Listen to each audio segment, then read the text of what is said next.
Hello and welcome to On Second Thought with Mike and Luke, an ongoing conversation about ideas and current events. Together we explore the underlying connections and root causes of our life together so that we might discover what is really true and in the process develop an antiviral mindset in a culture of decay. I'm Mike. And I'm Luke. And that's Luke. Today we're going to discuss quite a bit about the Israeli war and what's happened over the weekend, a little bit about the Maui Fires, which was a few weekends ago, and maybe we'll touch on the Speaker of the House fight just a little bit going on if we get to it. Israeli war stuff first, though. But anyway, or that's the most important, I should say. Yeah. You had an opening question for us, though. I did. So I was listening to Tulsi Gabbard, who's a former what do you say? representative from Hawaii and a political commentator and personality. Former Democrat. Former Democrat, I think. And she's a military person. Yeah, military veteran or active duty. Ran against Hillary. Was famous for taking Kamala Harris out of the running. Yeah. But she clawed her way back in. Yeah. So anyway, she was on Joe Rogan and she was talking about the aftermath of the Maui Fires and the debacle. And it reminded me of a conversation where I was thinking, I had actually sent in a question of like, will the Republicans finally make gains in Hawaii to somebody? And their response is no, that the Republicans, no matter what happens, they will botch this operation. And there's a ton of history to show that when Republicans are in power, they don't bother with recruiting anyone who's not in the upper middle class white folks, like country club. When they're seeking power, even then, they've given up hope that like minorities or any community that's not in the mainstream of what they think of as America, will they reach out to? Now, I don't know if that's all, obviously you can't say all Republicans, but it's been a pattern and I've heard about and seen locally even for decades. So the question is the part, because what I have seen in Maui is that a lot of Christians have actually reached out to help and tried to be instrumental, people in ministry especially, but not Republicans, right? And so part of that, I think, is that the calculus behind the Republican strategy is, if we don't think we can gain something politically out of this, like a real win, it's not worth our time. I think on a lot of questions, that's worth thinking that way. Yeah. But when it comes to just helping people in need against a corrupt bureaucracy, it's worth it for no other reason except that it's a good thing. Right, or the right thing. Yep. But then I started to think, is the problem with the Republicans, was one of the problems, they're not Christian enough. Like that they're not just thinking, how do we help these people? But instead they're thinking, how can we gain? It's like it's all about power calculation has infiltrated. So that's my question. Yeah. In other words, not doing good because it's the right thing to do. Yeah. And which is incidentally strikes at the core of the problem of public service today by politicians. Yeah. They're serving themselves and no longer their constituency. Right. They're not going in. It's interesting that you're not supposed to become wealthy by being a public servant, right? These people all become wealthy through the process of political service. And yet I think it was designed originally, it was for people, the original intention was that you wouldn't really make money. In fact, people often ended up in the first years of our nation, they were poorer after they were in office. Well, is that because it was wealthy people who went to serve? Versus now it's middle class people who become wealthy? I think so. I think part of it is that you had to have some means to be able to go serve because you weren't getting paid much. Right. And that's not the case anymore. And so I don't think they're there. They don't think of themselves as there to. A lot of them don't think of themselves as there to serve their constituency. Right. They're there to serve themselves, and I think it's a sad state of well, affairs. if you think of the original intent of the framers, the idea of a career politician was mind-boggling. No, I know. In fact, it would have been seen as an avenue of corruption to be avoided. And the best example we've talked about, George Washington stepping out of power. Do you think it's possible that term limits, as we talk about them, had they been introduced from the beginning, would have been only good? They may never have thought about it. It may have been the ethos at the time that you would only do this for a season and stop. Right. And so because I just can't. Oh, we've talked about this before, term limits and whatnot. But I just can't see an argument against it, even though I know there are some arguments against it. Well, another question I had about the Maui fires, before we leave that, is have you heard about them being blocked off? You can't take pictures anymore. No. All right, so this was happened about in the first week or 10 days or so. Yeah, there's big barriers around. Where in Lahaina, where Right. these happened, Yeah. you can't go and take photos. There's police there. You can't. You'll get in trouble if you do. Right. And so there's these questions, and the right is driven by conspiracy orientation only because, or suspicion. Let's say that they have. Well, the populist right. Yes, that's correct. Yeah. And the commentator part of it, but they are suspicious because there's been so many backroom deal kind of approach to things. Yeah. But this is another one that's been unanswered and it's kind of died out. But I read various speculations because one of the things about Lahaina is it's a small village still. It had some development in it, Right. but it was more of an original feel village, and it's priceless land, right? Yeah. The development up above north it, as you get to Kalapani and you keep going up, has all been developed by rich corporations, Sure. but not Lahaina in its village. Well, because Lahaina was this sort of pristine historic downtown. It was a fishing village Yeah. originally. Yeah. And locally owned. Yeah, that's right. That's the big question. Well, yeah, Was this so what's all gonna happen part of now? the Yes. if not a setting of the fires, at least now it's being so the leveraged to suspicion then ends up people asking, was this done on purpose? right. Was it done, how eminent domain has come to be worked is highly suspicious. Yeah. They have taken things by force. Well, Maui Fires. All right, if you're enjoying the podcast already, we're about to get to Israel. But before we do, I just want to say quickly, if you do enjoy it, click the like button. That's always helpful for us as well. You can subscribe, and it'll let you know when these comes out. We're not exactly on a rigid schedule, but we're getting better in a rhythm of about 2 a week. You can also leave a review and share with a friend. The highest form of compliment really is to be interested in something we're talking about and talk to somebody else about it. All right, let's talk a little Israel, huh? Let's go. So over the weekend, the only stage I'm going to set is that Hamas and some other actors initially attacked Israel in an unprecedented way. And now for the first time in 50 years, Israel has been in skirmishes for all of its history, basically. But not since 1973 have they actually declared war. So now they declared war. And it was one day off from the 50-year anniversary of the Yom Kippur War with Egypt, and now we're in war. Now, so I've got a list of about 11 different questions. Wait, hold on. You said we're in war.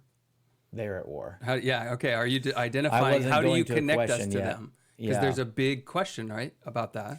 So we're going to have to stumble our way through this because I don't have an ordered sense of how to ask questions, but the name of our podcast is On Second Thought. Yeah. So there's the first thought that we have, and there we could say something, but what we're really interested in, and what I'm interested in, is as I've got some second thoughts, and I'm interested in your take on some second thoughts. What does this lead to? Right. So I'm just going to start with one. I don't know. I think you might have notes too, but we'll just banter back and forth a bit here.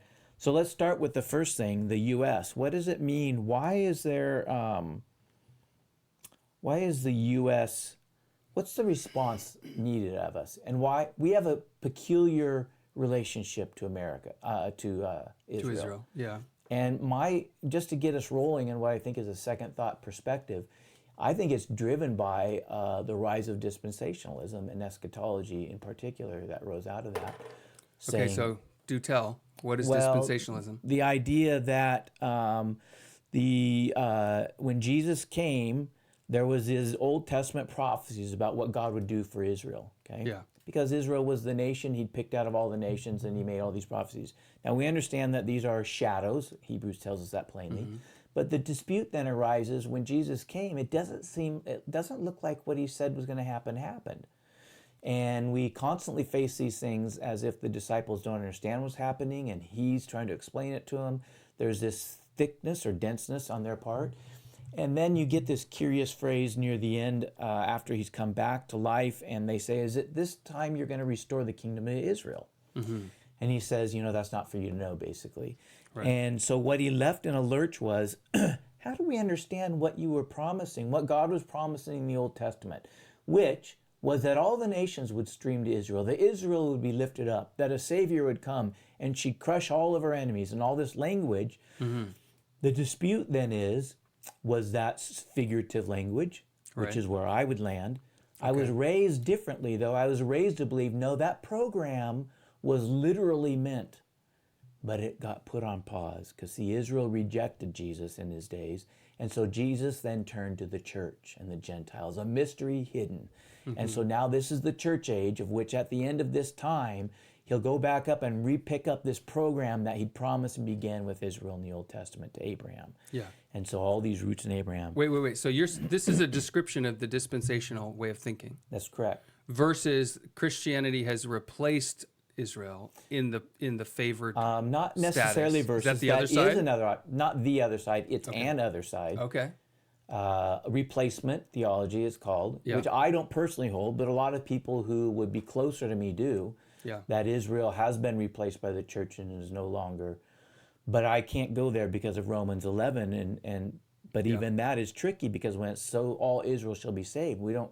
The church is called the Israel of God in Galatians and whatnot. So it's a difficult and thorny question, and I don't really want to get into it as a question, only so far as to say it has set the stage for this idea in American Christianity that Israel, the U.S. supports Israel, not because she's a democratic state only, right, but because she's favored of God covenantally because of the fathers. Right. And if we're not friend, and then there's that whole verse in whoever is a friend of Abraham, I will bless, and who oppose Abraham, I will oppose. Right. Right. Yep. And so foreign policy as a state in our country has been driven by these ideas about Israel that are very theological and not political, really. Yeah. And so, and Israel as a state has been very willing to exploit American Christians' willingness to support them. So throw in the wrinkle when you use that word exploit. Israel is not in a God-seeking mode as a nation. You know, they became a nation in 1948 and 49 in that process there, but they're not. They're a secular nation. Yeah, one of the big videos of attacks coming into Israel this weekend was a rave, right? Like a techno, drug-fueled party. Yeah. And in come these terrorists on parachutes. It's not your Israel of the Old Testament trying to follow God. Right. So when you use the word exploit, that is a question. Have they, as secular, exploited what Americans think of them as a spiritual heritage? Well, and I don't even mean it as derogatory, except to say they obviously don't believe in Christ. No. So even if they're believing in Yahweh, in the version that the majority, the government, it's not as it was before. There are Yahweh But what I'm believers. saying is, even if they were devout in their belief of the covenants of Abraham and Moses, there's still an exploitative thing of saying this other religion really likes us for their own reasons that we don't agree with. In a sense, that's right. Let's go get their government to favor us. Especially from their shoes, in which Jesus has to be a false Messiah, and we're all deluded. Right. Right? Yeah. So we are in the depths of despair in their eyes, and yet. So well, on the other side of that too, though, they know that we're all hoping for their salvation. I mean, they must know that, right? You know they know that. Yeah. That we pray for that. Now, I'll tell you one story to hype this up. I have a friend I was talking to a few months ago, and hadn't talked to him in a while. He brings up this topic, Israel, and he's very angry with what's happening in our government and our nation. And he says because we're supporting. Because we're not supporting. We're abandoning Israel. Yeah. Obama abandoned Israel. Obama does not like Netanyahu. He preferred Iran. Yeah. That's another one of our things we're going to talk about too. And so he spoke so strongly, he assumed I agreed with him. Sure. I wasn't going to make that point over the phone. I hadn't talked to him in a year. I wasn't going to make the argument without it being able to sit down and talk through, but that's not my perspective, right? Right. So I'm not going to say that to him. I just let him talk. Save those arguments for Facebook. Exactly. But what I did think afterwards is I thought how much I felt. I'm not an easily intimidated guy, especially theologically and ideas. I felt intimidation. Right? He didn't know he wasn't trying to intimidate me. Right. But I felt the difficulty of speaking into this issue without having somebody blow up, without having them attack me, without having them accuse me of abandoning being a part of this liberal, destructive tide, right?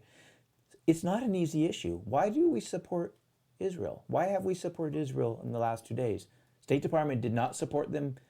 They said a ceasefire they said if Israel strikes back, basically it's terrorism. That's what our State Department That's what said our this State week, Department- this weekend? Yesterday. Wow. They did not say it's terrorism. They said violence is never good and no one should strike back. We should cease fire all around. Yeah. They'll cease And fire then after they've they leveled. took it down when they got They'll cease immense fire after they've criticism. leveled Yeah. the Gaza Strip. Yeah. So my that's what first they're question gonna to you is, what do you think about Israel's relationship to the U.S.? do. Well, I Is do it think. healthy, unhealthy?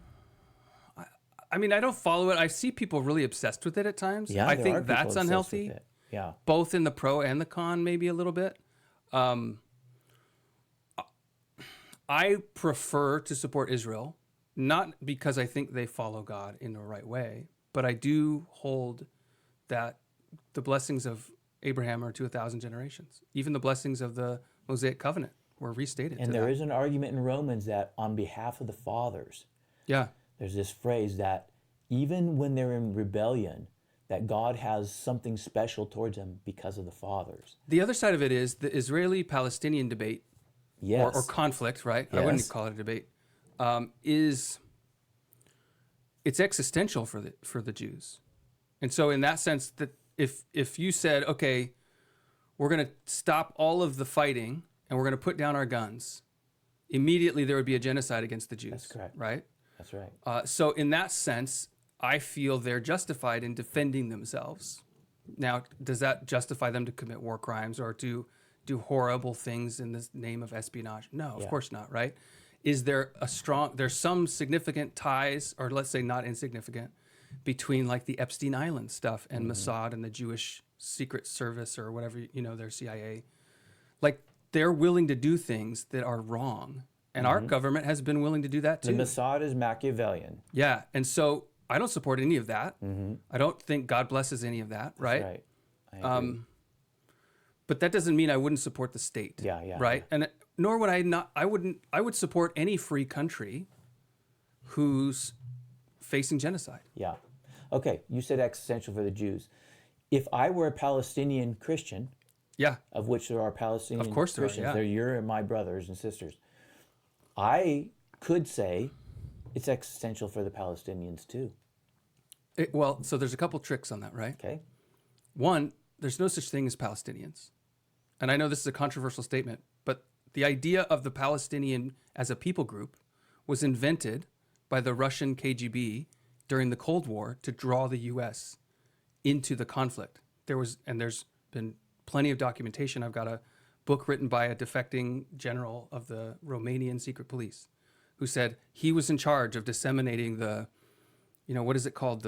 On the Elders of Zion. There's some book that went around the Middle East that was literally the KGB distributed it and in a hopes of turning the Arab nations against Israel to foment and draw the Western nations into and distract them from fighting in the Eastern Europe. So Palestine as a region doesn't have a people group. There are Arabs. In 1948, when Israel began developing or cultivating that area, it was more or less empty and had been for hundreds of years.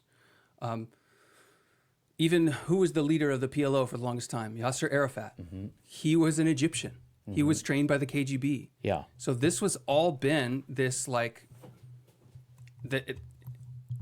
it's not the same. It's I'm not an not ethnic. familiar with the book. Yeah. I wouldn't deny perhaps leveraging a situation, but I do think it's not accurate in terms of being made up. So Palestine, I think it was Adrian, the Roman Empire, they kept trying to stamp out Palestine. That's when it first he changed the name. He called it Palestine. He called it Palestine in Right. order to destroy it when he salted it. Yeah. He would want them never to raise again. Rather than what? What was it called These- before? Instead of Palestine, I don't Judea. know. Yeah, Judea, Yeah. the northern area, Judea. After that, its Jewishness dissipated, and what happened is Arabs moved in, Right. and so then you had the Crusades, which were an attempt to liberate Jerusalem from Muslim control. Correct. Yeah. And so the Christian, which is England and the east of Europe, the west of Europe, send all these people over, and those things take place. But the point I would make is that at that point, Arabs had begun to think of it as theirs, rightly or wrongly. It doesn't even matter. That's what happened. So when 1948 comes around, there's an interesting thing. Of course, this is post-World War II, the end of World War II. In that process, I don't know if a lot of people don't realize this, but the first consideration was Zaire or the Congo, some Central African country. Israel was going to make a state in Central Africa for its displaced Jews, which there was a lot of them in Russia that had been murdered, a lot of them in Europe that had been murdered, and a lot of them had come in New York. Those are the three top places. After the Holocaust and the atrocities are over, they are understandably banded together in a sense. Let's make a nation, right? And Zionism, but its first choice was a Central Africa, which is intriguing to me from the perspective that they didn't think about what had become known as Palestine, populated by Arabs, right, both Muslim and Christians, and then they change course and they go to Israel and do that. So I think that doesn't seem realistic to me. What doesn't seem that realistic? They couldn't have thought that they didn't think of it. Like, well, it's the I'm not only saying place they didn't think of it, but maybe they didn't was think not it their possible. first choice. Yes, Right. Something more like that. What I think's intriguing about that is I have done quite a bit of study on this, especially leading up to when I led a group into Israel. Okay. Because I didn't know much about this history. And the only reason I even want to bring it up today, the only point I would want to make is the Palestinians, whether you agree with them or not, they feel like they were there for nearly 1,000 years. Yeah.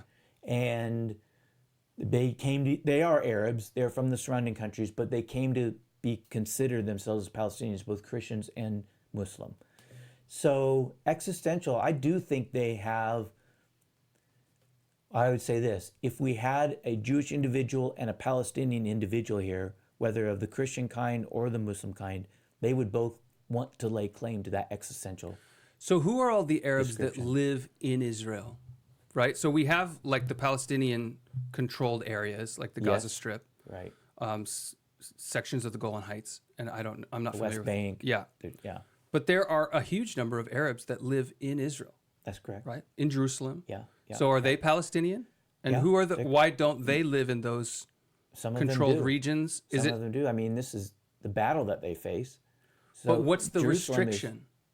And what do you mean? Well, if it's existential for Palestinians, right? Then how can all these other Palestinians live peaceably among the Jews? Because you can't live everywhere. There are only certain places. So there's housing, for example, on the West Bank that is set aside. This is part of Israel's strategy. Has been set aside for Palestinians, and it's not the houses that they grew up in. So they're very angry. So it's still just a territorial. It is. These are our They're a areas. dispute down to this day. When we went to Israel, and we walked under Jerusalem in the old walls, the walls that Herod built. I touched the stone that Herod laid, right? Massive stones.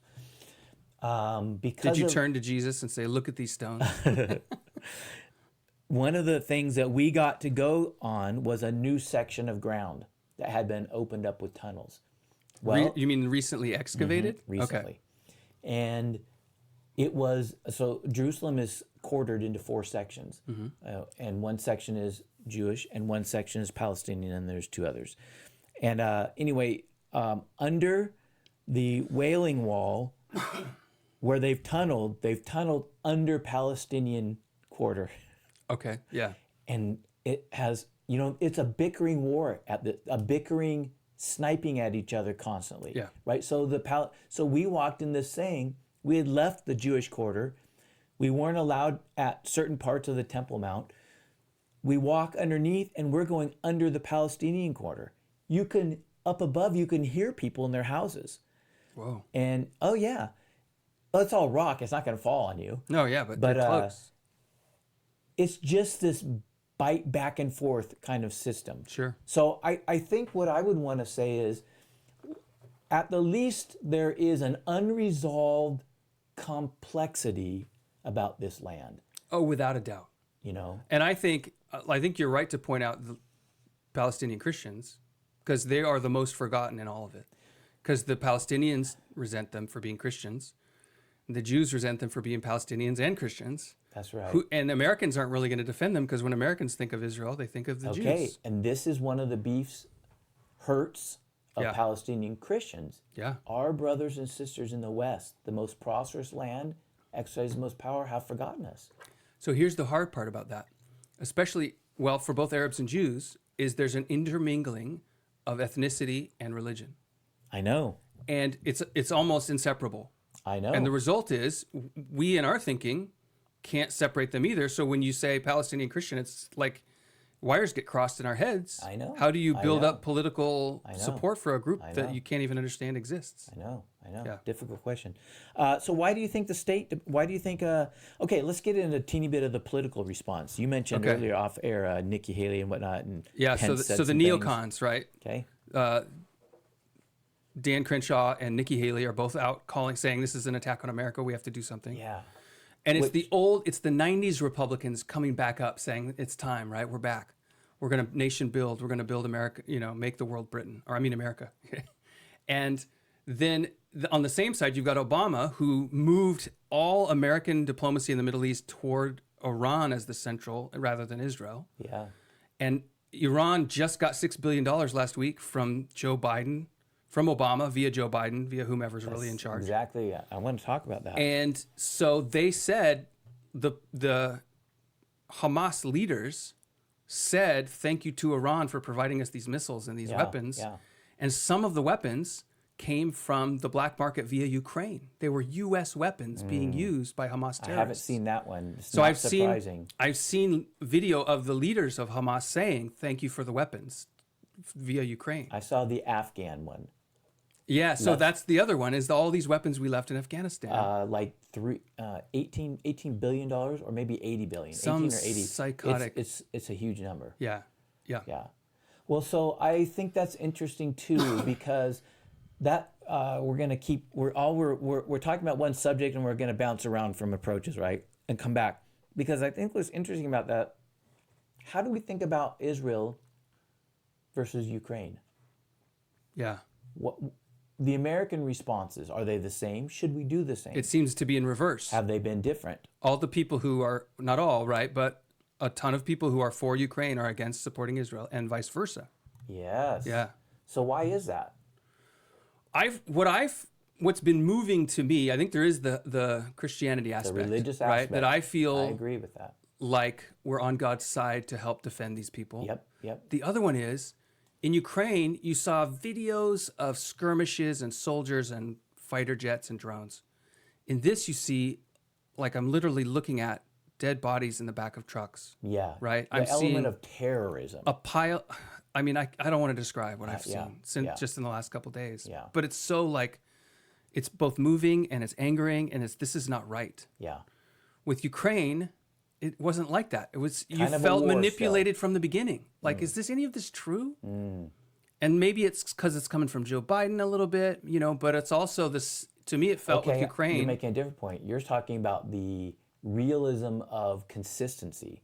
One feeling real, that one desire to feeling defend the generated a innocent, bit. right? Yeah. And what I saw with Ukraine I was see what all you're of the saying. COVID propaganda immediately went, like it was the same voices, the same like style. the fighter jet story and all these different It's stories all that were shown. That propaganda. wasn't true at all. Right. And the demonizing of Putin that goes Yeah, back yeah. to Trump and all Yeah. those links that were lies. And Plus, so I just and am, of course, I just Ukraine am skeptical is about all of it. incredibly corrupt as a country. They were a former Yep. Soviet socialist And area. Biden was they've not clearly gotten out of funneling that. money That's through right. his son and the Burisma Corporation. and I all saw that. today for the first time just this not an article about laundering money, but an article about and just talked about the laundering of money with Ukraine. And I thought in a way that was assuming this was a thing, right? And I thought, good, because that's exactly the assumption that's valid. Yeah. It's a place to launder money. That's not Israel. In fact, it's been different. If anything, yeah. Now, there are criticisms as Christians, we could say. You mentioned Mossad. They have been devious. Yeah. The CIA is devious Right. and unethical, and the Mossad's done that. So defend it as an existential threat if you want. But the case is we don't have to necessarily say we support those kinds of behaviors. You don't have to support Mossad. To That's support right. Israel. Yeah, I listened to an interview with a CIA operative, retired, who said even the CIA there are things they won't do, right? You know, they're sort of like the honeypot. Yeah. Like they'll use a prostitute, but Yeah. they're not going to force someone into prostitution. Yeah. And the interviewer said, who's a service that'll do anything? And it was like, oh, Mossad, they'll do anything. Now, we can be critical of that, rightly so. We also could express an element of understanding in this. If you're a nation literally surrounded by ones who chant death to you, right, it's probably more there's understandable a motivating factor there to be, ruthless in a sense. I agree. And in war, ruthlessness is called for. So one of my topics is vengeance. Yep. What do we think about vengeance? Vengeance is mine, says the Lord. I'll repay. Well, what do you think about? Let me finish that. Okay. That one question of ruthlessness in war, in a nation that's essentially always at war and has been since its founding, right? To me, and it does tie to vengeance, is that there's this. What about trusting God? Mm-hmm. And it ties into what we were talking about last time about the story of the Israelites going into the Promised Land, which we take as Christians, but we're actually talking about Israel right now. Right. Is a story of them both being called to fight and being called to trust God in this dance of what is God going to do? What are we supposed to do? And I don't want to get out ahead, right? And I've done something wrong, and now He's left me behind. But see, what about when they're secular? But it feels like that's their problem. That's what I'm saying. I agree, it is right? their problem. The call is for them to repent and return to God. So they're not wrestling with that at all, is what you're saying. Well, I think if you're not wrestling with that, then you do whatever it takes to survive because it's on us. Yes, that's right. Does that make sense? I do, yeah. So I could see what your point there. Mine was going to be the other side for a different reason, and that is, for all that I've said about in different areas about Christian nationalism, the individual Christian, as a government, as a state that has been given the sword by God in His administration, I think they have a legitimate vengeance. It's that's literally what Romans 13 is talking about. It is. You receive the sword to take vengeance. That's right. And so when they are attacked in a terrorist manner like this, I think it's not an unbiblical thing. Now, I say this carefully because I have another friend who we have an ongoing conversation about pacifism. And I think in the spirit of the matter, there are some good points to be made for pacifism. But I just can't get around or away from the verse, the sword is given by God. Yeah.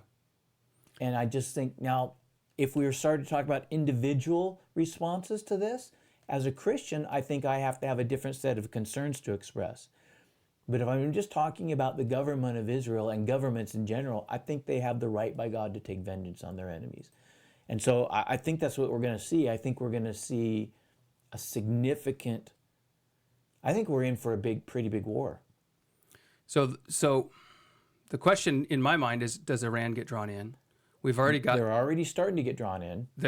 Right. The other side of that, but you're talking militarily. I'm talking Israel dropping bombs on Iran. Yeah, that's what I'm wondering. And Lebanon and Syria. And when that happens, then it potentially draws in Russia, right? Because they've backed Iran in the past and all this. And so it's turning up to be something significant potentially. The other side, the thought that crossed my mind when you were talking about state vengeance and thinking about Ukraine compared to Israel. Something that didn't dawn on me till just now is it might be that Israel is just way better at stirring up in us that desire for vengeance than Ukraine is. In other words, that they have, every government has operatives in the media of foreign lands. Yes, that's correct. It's one of the CIA's, one of the fronts of warfare. Yeah, one of the CIA's big established areas of work is journalists. I think in the U.S. they own journalism right now. Yeah. So you must assume that whoever you're reading online talking about what's happening in Israel is influenced at least, if not controlled by Mossad, right? This is a good point. So if they're really good at stirring up this, I want vengeance on their behalf. Yeah. And Ukraine, they're just like money laundering and organized crime. They're not that good at it. Yeah. Maybe that's what we're talking about. Right. They've got old video game footage. I think this is a valid point, and I think it's more valid than we'd like to admit, because what it means is we're susceptible to propaganda. All are. And we are. Yeah. And I was thinking about this in our conversation about truth. I think we might have hit it off air last time on the belt of truth versus the sword of the Spirit, which is the rhema or a word of God. Right. And we kind of agreed that the sword of truth is in general your larger question of what is true about things. Yeah. And then the other is a particularized portion of it. And I was thinking about how Christians, in a sense, we are going to be, it's not that there couldn't be people who are easily propagandized, but there's something inherent in us that is always going to fight for what is true.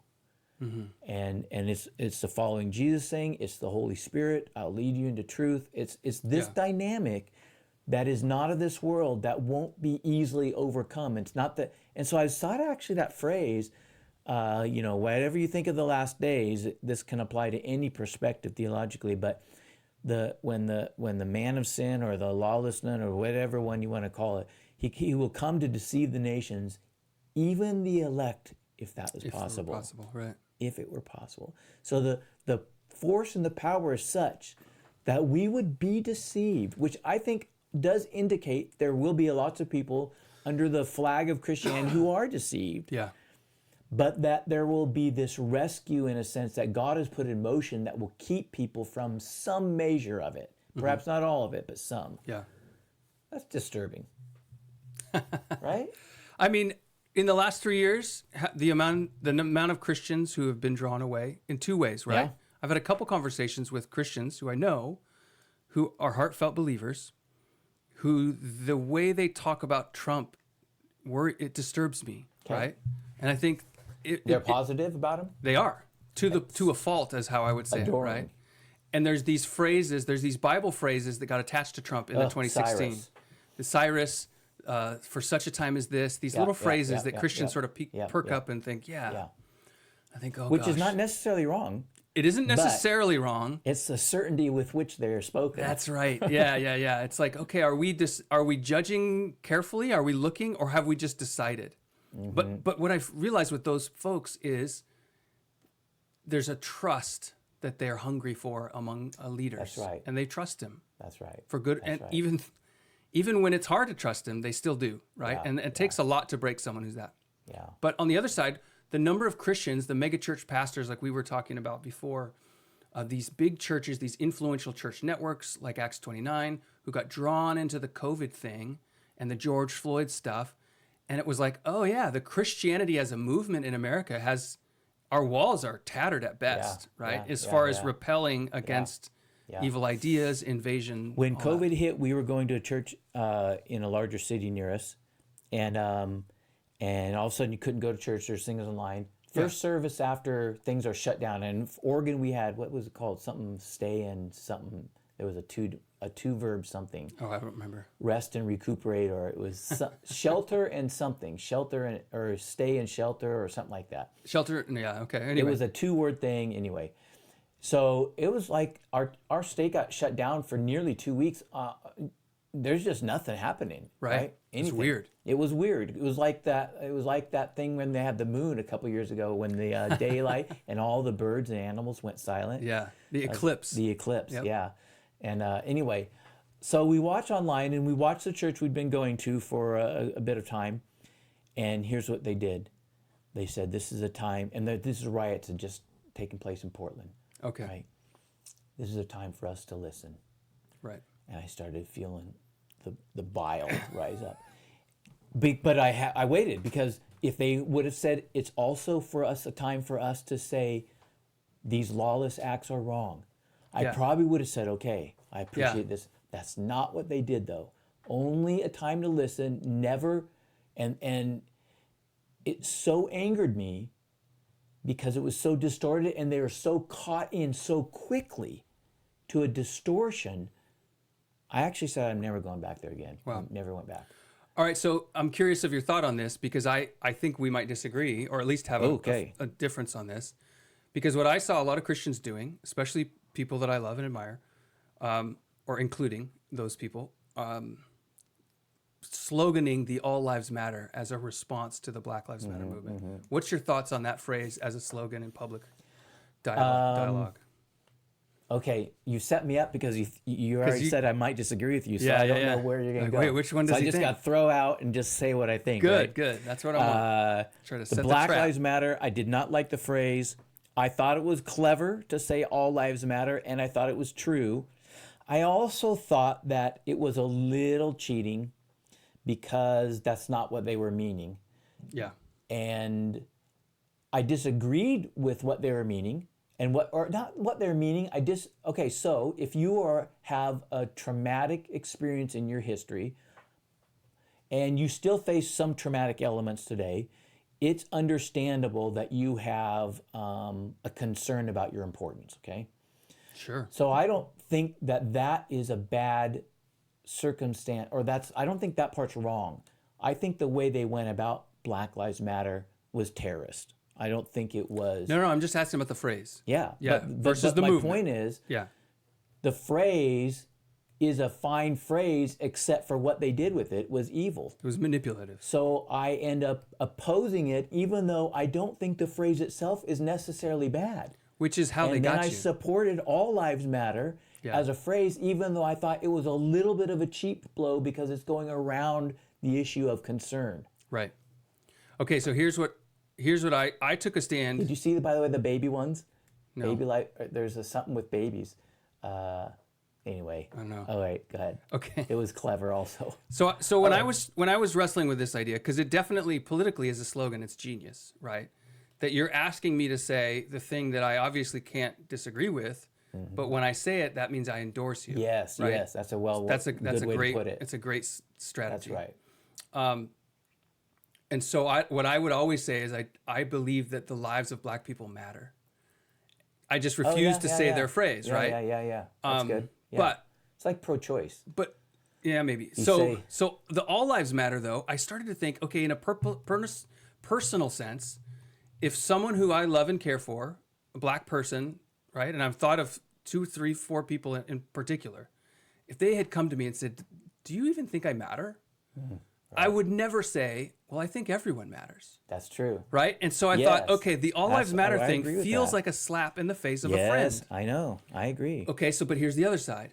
If I was in a hostile work environment and there was someone working with me who was manipulative and always trying to get the upper hand, and they came to me and said, "Do I matter to you?" I would say, "Well, yeah, everybody matters." Right? But say I matter, right? And then in that circumstance, I would pull back. Yep. And so that is the question. I feel like the whole issue that the honest people within the Black Lives Matter movement, right? Okay. The people who long for real reconciliation and a restoration. Yeah. I feel like they were the first category, saying we want to know because we feel like we don't matter. I agree with that. It was not destroying property all across Seattle and Portland, et cetera, et cetera. And even though, that bogus claim of, 98% of the protests were peaceful. Yeah. Which is like, okay.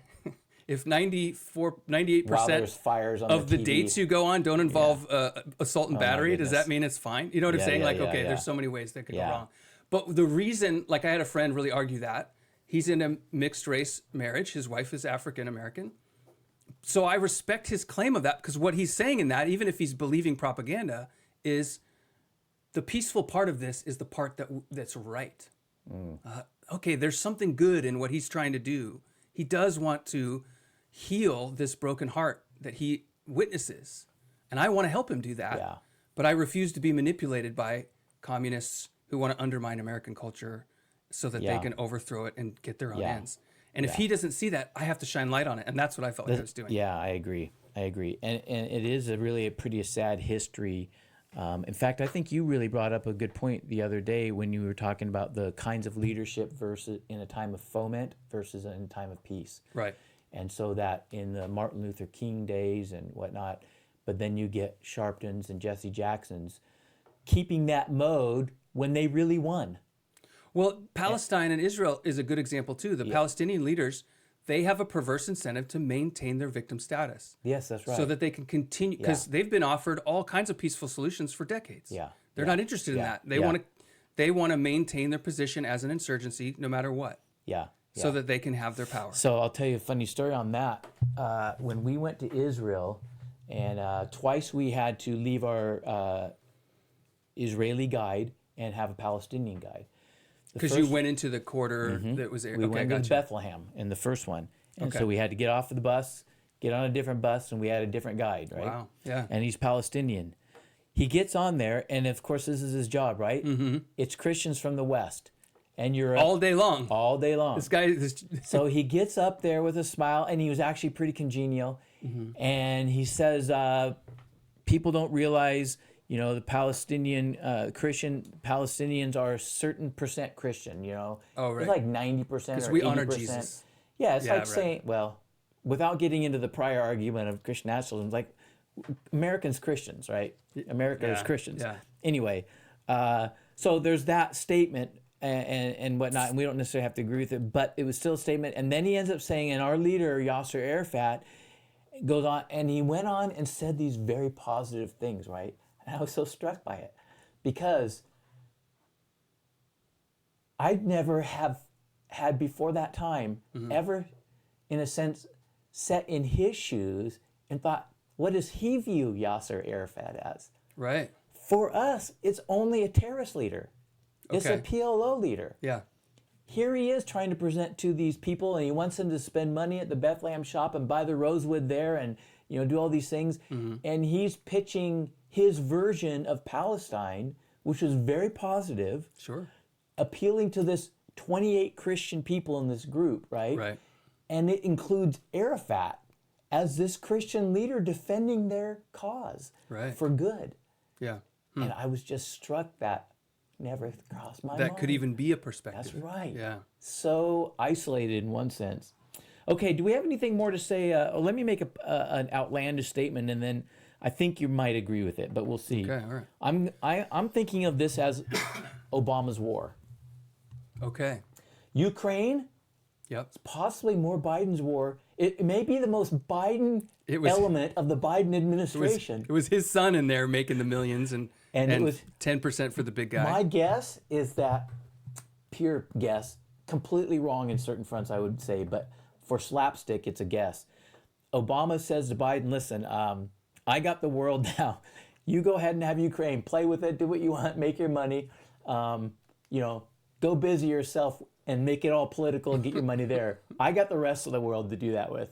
Yeah. Right? I got my cause. I'm chasing nectar. You got me on the ticket. I needed an old white man. And now you go make your money. But so If you start an impression of Obama, I'll be out. I can't do it. I can't do impressions. Impressions. I can't do it. Anyway, Obama, not only the $6 billion that the Biden administration did let go of, it was his, if you remember, it was his Iran deal that fell apart Yeah. through Trump. Yeah. It was his giving of this money to them in the first place.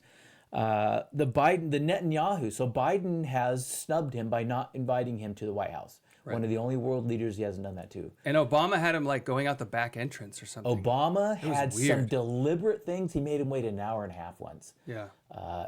He clearly has something against Netanyahu and Israel in general and for Iran. And then you have the whole Afghan thing. And I got to thinking about this in a new light, the Afghan.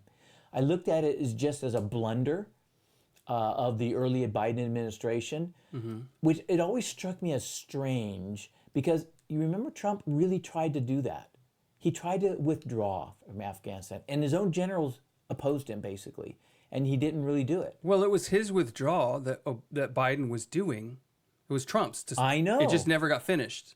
Or really initiated, and maybe it was started and always getting locked up in, Probably, but it yeah. it was brought to its accomplished enough that it made the news on Biden's watch, and it was very early. Right. And I just thought it was a bumbling thing. But now I'm looking back and thinking, I think Obama is an exceptionally bright man. Yeah. Without a And doubt. I think that was a strategically brilliant move to do. My own opinion is that Obama used Biden to do what he wants in a way he could never do in his 8 years of being in the public eye. Right. And if that's so, basically he gave to the Arab world all that military equipment by taking the opportunity because Trump was not able, for whatever reasons, his or others, able to close the deal on getting out. Right. And he says, we're going to do it right now. Biden's going to take the heat. Obama's saying, this is fun. Yeah. But now it's coming back, and I hadn't heard about the Ukraine, but the weaponry from these different places are coming back, and this is a tragedy that's taking place. Absolutely, yeah. But I just wonder how much is coordinated chaos. Well, if it's I think coordinated chaos is the right term. There's a method, right? Because in the midst of chaos, people call out for tyrants. Yeah. That's just the reality. Yeah. And so if you want to become a tyrant who's loved by the people, you bring chaos. Yep. And that works at home and abroad. I could see what I see with the advantage of Obama is that if you try to attack Biden at this point, because Biden is so inept, he's so incapable of even talking for 2 minutes straight. Do you know what I mean? I do. So for his opponents, for people who say this is crazy, this has to stop, who do you blame? Who do you you go and attack this old doddering guy who can't defend himself, and now you feel like I'm on the same page with you. Whereas if It's it was brilliant. Obama up there, man, we go after him. We know what to say. In fact, if I've never written a political argument, a political article and sent it in anywhere, but I've thought a few times about doing it. And recently, the one I've been thinking about is stop using the phrase "the Biden administration." Mm-hmm. It is a trap. It's a no-win phrase. Yeah, and it's not even true. You're giving him credit for something that he can't do. Right. And you're insulating then Obama, which I think is the one is the majority runner. You're insulating him from criticism. So the problem is, even when we have these conversations, I always come back to, it's totally believable to me that Obama is in control of what's going on the world stage, especially foreign policy. Yeah. But what evidence do we really have? I know. And so we make these claims, and it sort of becomes it's all circumstantial. It is. It becomes this, the more I believe it, the more it feels true. I know. Which is how weird conspiracy theories get started. But, the solace I take is when I see Ted Cruz say a similar thing. Or people that have a lot more political insight than I do. Right. So when I read Jonathan Edwards on theology and I disagree with him, I take it serious and I think through before I say it, right? Yeah. And so... Are you comparing Ted Cruz to Jonathan Edwards? I'm just saying that when you have areas in which you know a lot and areas you don't. That's right. He's an expert. And he knows a lot more. And I'm guessing. Yeah, and you're guessing, and we might feel good about guessing, but we don't have the... Well, and when someone like Ted Cruz makes that kind of statement, there are backroom conversations he's privy to that we don't. Yeah, we don't. Yeah. All right, I still got a couple questions. You got any more Ukraine, Israel stuff? Because I got Well, a couple I think more. stay tuned. I think it'll be... That's true. We'll wait and see. Let's ask a couple others, though. I want to ask a couple others. Roaring Lion. Here's quite... And we're on second thought. What can we pick up from something that is... Well, let me ask this one first before Roaring Lion. Do you think the churches should have said something across America today in their sermons? Should they have adjusted last minute? This came Saturday, right? Right. This whole thing Saturday. Most guys have most of their... If they don't have their whole sermon done, they have mostly done their fine-tuning their notes and whatnot Saturday. So how do you link it in? Should they have? Not even talking about where you and I were today. I'm just in general. So my first thought, as someone who thinks like a pastor, even though let's say...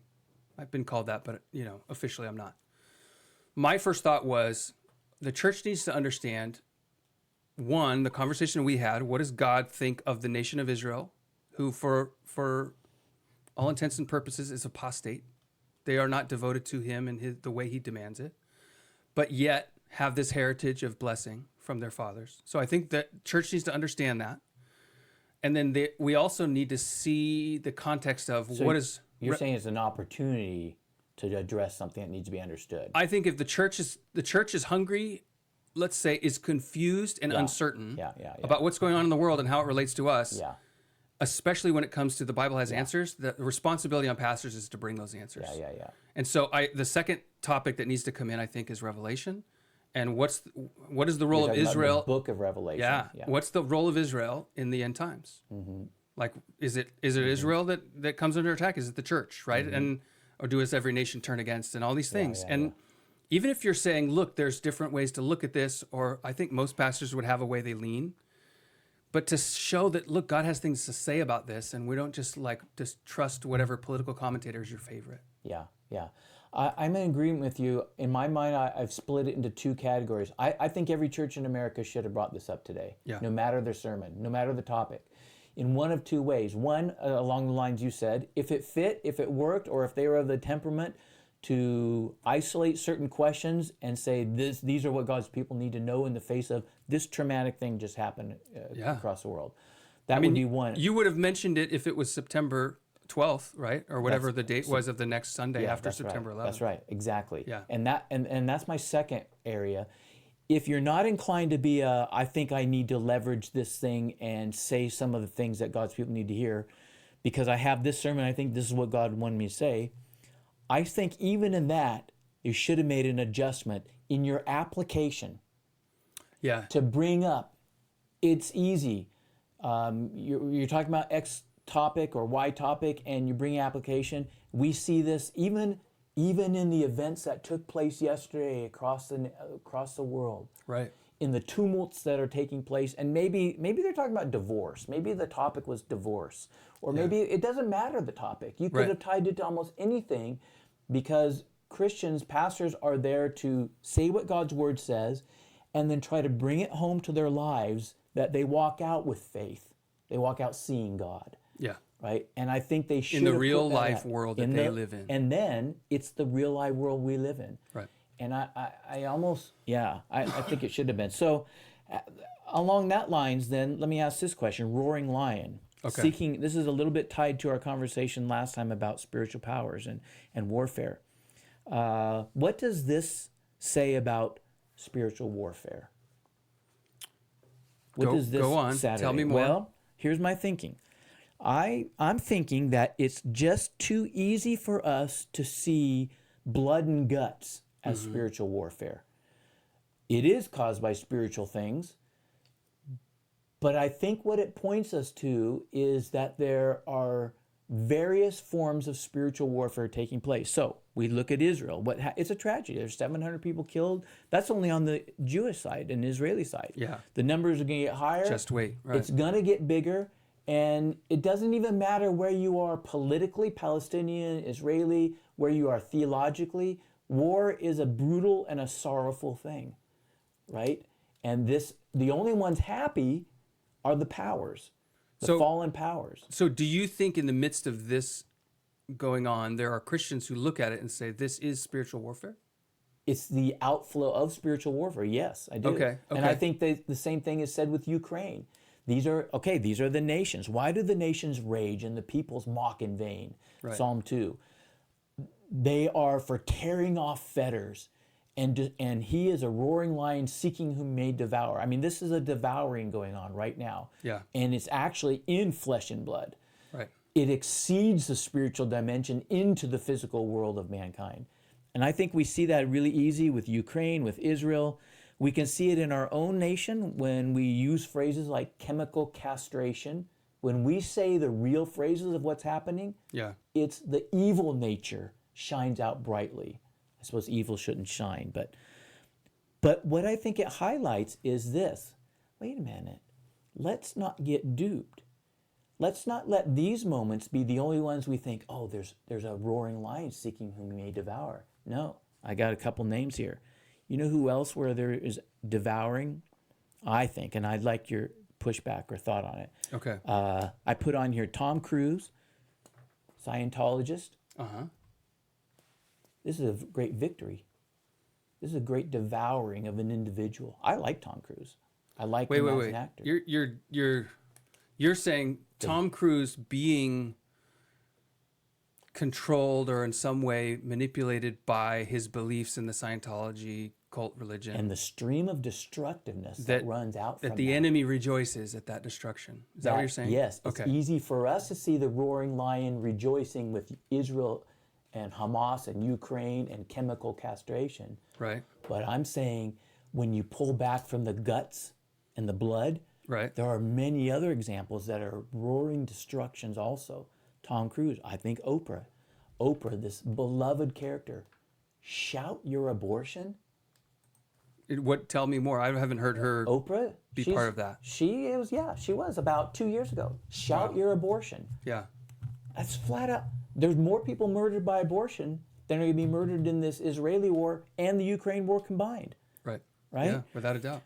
I got 3 more names here that are all similar, but they're all people we know. Katy Perry, Taylor Swift, and Brad Pitt. All of them grow up in Christian homes. Every single one of them. Yeah. And here's what they are, is people who have turned from God in a very visible way. Brad Pitt, both his parents are, I think they're Assembly of God ministers. Wow, I didn't know that. Yeah. And it may be Church of God in Christ. It's one of the charismatic denominations, but Yeah. I think I think they're both ministers. Or maybe that's Katy Perry's parents. I knew Katy Perry was. Yeah. Okay, so what you're saying is, my point when is when these people are stolen from the fold of God now we're more in than some people. way, their souls are like There's been a rejection captured. and an uplifting to prominence Yeah. that works a destruction. I think. So it's not just that they fell away from the No. trust in Christ, but that they were glorified in the falling away. Elevated into idol status. So I'm not making the connection between that idea Yeah. and Israel and Palestine Well, and Gaza Strip. My point is they're both the fallout of spiritual warfare. Okay. But it's easier for us to see it when there's blood and guts in Ukraine There you go. or in Israel. Yeah. And it just made me think, is this really what spiritual warfare? No, Mike, don't be deceived. It's not the big things out there that are overtly evil. It is those, Right. but it's also these other things Right. that look attractive, that look good. It's beloved Oprah, shout your abortion. It's, you know what I'm saying? Yeah, I'm with you on that. So what I think of is like, there's always the fringes, like the most violent. Well, let me give you the thing that came to mind as you were talking. This last week, there was a man and his wife on the streets of, I think, New York City, and there was surveillance footage of him getting attacked by a vagrant with a knife, and he died. Mm-hmm. And a lot of conservatives made a thing about it because he was an Antifa activist. Yes, I remember who had that. fought for people such as the man who killed him to be released from prison or wherever they might be held or helped or defund the police. Right. But the thing that dawns on me is that man probably was in the midst of some kind of mental health episode in which he was tormented with plaguing thoughts that this couple behind him was following him and out to get him, right? And he was probably convinced that he was defending his own life by murdering this guy, right? And his delusion and his attack. Yeah. And what I see that as the end result of a spiritual war that he lost. I agree with that. And it resulted in this murderous outbreak. That's right. Okay. So I think very similarly, you could look at nations and see that when this violence gets to this degraded part, it's the outlier. It's the worst of the worst. Yep. But there's 100 million lives in the balance going that same direction. They just never get to that deepest darkness. That's right. And then we're apt to say only that is the roaring lion devouring. But it is the roaring lion in the sense that it's what wakes us up. I agree with that. Do you know what I mean? When the vagrants are in the streets, when you're driving down the road and you get off the exit and it's tents and garbage everywhere, it's like, oh, that wakes you up. It's not so much the roaring. I wasn't playing off this idea of devouring. Yeah. When we see a devoured person in Israel, Ukraine, or castration, we know it's devouring. Yeah. But then I think what tricks us is to not realize that Tom Cruise has been devoured. Yeah. And Katy Perry has been devoured. Well, so a spiritual war has consequences. There are casualties. Yeah. I had a good friend who was part of the Iraq War, and he was late in his 20s. He felt a patriotic obligation and a call of God to go enlist. And at boot camp, the sergeant who sort of welcomes them, if you can call that right, into the army, he gave them this little talk because it was in the midst of, like, these guys were all signing up to go over and fight in the Middle East. Every one of them was going to go. Like, that's the obligation when you sign up in 2007, or whatever. Yeah. So the drill sergeant said, all of you are going over there. Some of you in this group are going to die. Look around, because you won't all survive. And what we're teaching you here is what we know. We've paid for these lessons in death and blood. Yeah. And now we're bringing them to you to help you survive. Pay attention. Yeah. Right? Yeah. And I immediately think, okay, we're in a war spiritually as Christians, but we have this naive optimism. Yes. Yeah. Well, God will protect me, or it's always his will. Yeah. When in fact, it's a real war. Yeah. And I can tell you, I could name names of dear friends who've been casualties of the spiritual war. Yeah, that's Not just falling into mental illness, but falling into a hatred of God, a hatred of his standards and of his people. Yeah. And a wounding of their hearts that brought them there, right? It was a casualty. This is my point. This is the war. Yeah, this is the war. Isn't just when we see blood and guts, though that's also. Right. But that can point us to where there's invisible blood and guts. But that is the uniqueness of Israel, in the sense that if there's upheaval in our streets, we don't think it's for Christ or not for Christ. It's like it's about politics and stuff. Do you know what I mean? That's true, yes. But then you see Israel and you're like, no, these are the people of the book, you know? And it sort of stirs in you this literally biblical sense of history. I wasn't going to go down this path, but I was thinking about the conversation that we had a couple days ago about the two kinds of power, or maybe it's the same power but different paths, the dinosaur one and the resurrection power thing. And I was thinking Israel, in a sense, in some sense, they were in the nations, but they were always small. In fact, part of the description is, God, I found you naked and all bloody, and I picked you up like an abandoned baby. Yeah. Right? Yeah. And he tells a storyline of them being weak and vulnerable and in need. Yeah. And the truth is that Israel still today occupies, in the midst of its enemies, is a small nation. And ironic providence, the only one apparently not sitting on top of oil and wealth. Right? Yeah. Isn't that so interesting? And but all right, one more question and then we'll close it off. One more question. Okay. Going back to the thing you said earlier about propaganda. What do you think about the phrasing, this is our 9/11? Netanyahu said it. People, it's been quoted in the American news media. It's their 9/11. Yeah. I mean, I said it a second ago, right? You did. You brought it up. That's right. Yeah. I have suspicions about this because,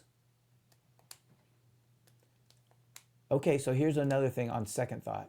Sometimes you dig for something and you think you found a nugget of gold, right? Yeah. Sometimes you dig.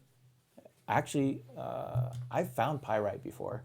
Yeah. And it does look pretty shiny, Yeah, pretty cool. I have but too. it's not. Right. It's not real. So I don't know if this is real or not. But I have Wait, this what do you not know unease. is real or not? 9/11.